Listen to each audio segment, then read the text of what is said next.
Hello everyone. Day to day life में आप ये चीज़ नोटिस कर रहे होंगे कि न्यूली वेडेड कपल्स हों या ओल्ड कपल्स हों, इन सब के रिलेशंस में इश्यूज़ क्रिएट हो रहे हैं।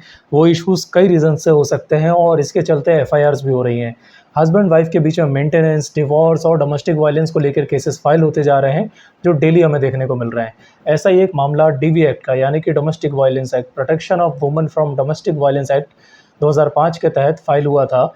जनरली डोमेस्टिक वायलेंस एक्ट का जो केस होता है, इसमें एफआईआर फाइल नहीं होती, इसमें मजिस्ट्रेट के सामने कंप्लेंट केस फाइल होता है। तो धारा 12 का एक कंप्लेंट केस फाइल हुआ था।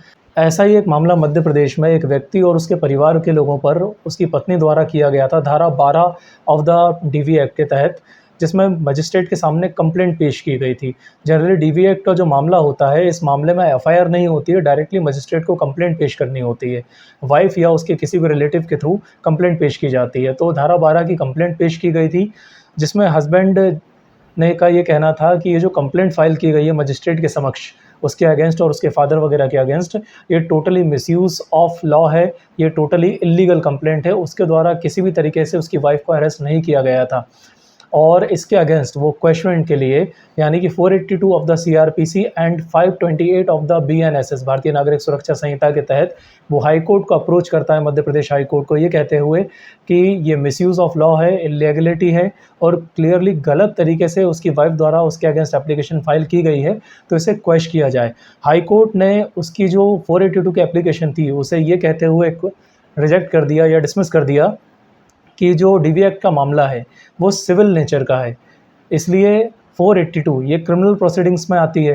तो इसके तहत हम उस प्रोसीडिंग्स को जो मजिस्ट्रेट के समक्ष चल रही है उसे क्वेश नहीं कर सकते हैं। ये हाई कोर्ट की फाइंडिंग थी और हाई कोर्ट ने उसकी एप्लीकेशन को डिसमिस कर दी।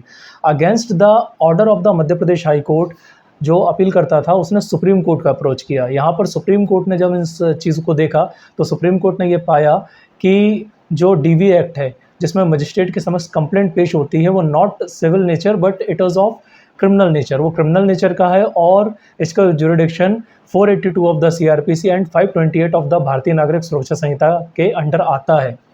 सो दैट सुप्रीम कोर्ट ने ये कहा कि हाई कोर्ट्स एम्पावर हैं कि वो 482 के तहत डीवी एक्ट की जो प्रोसीडिंग्स हैं उसको क्वेश कर सकते हैं।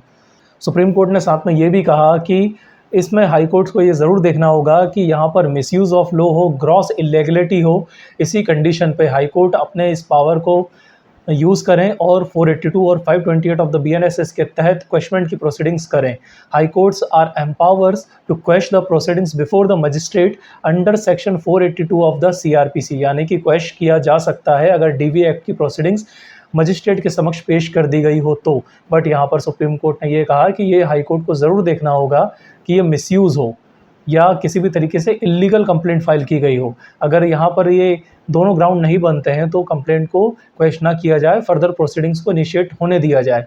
बट अगर यहाँ हाई कोर्ट की ये फाइंडिंग आती है कि यहाँ पर मिसयूज़ ऑफ लॉ है, तो ऐसी कंडीशन में हाई कोर्ट्स आर एम्पावर कि वो मजिस्ट्रेट के समक्ष डीवी एक्ट के तहत जो प्रोसीडिंग्स चल रही हैं, धारा 12 की हो या अन्य प्रोसीडिंग्स हो, अगर वो क्रिमिनल इन नेचर हैं तो उन्हें क्वेश किया जा सकता है।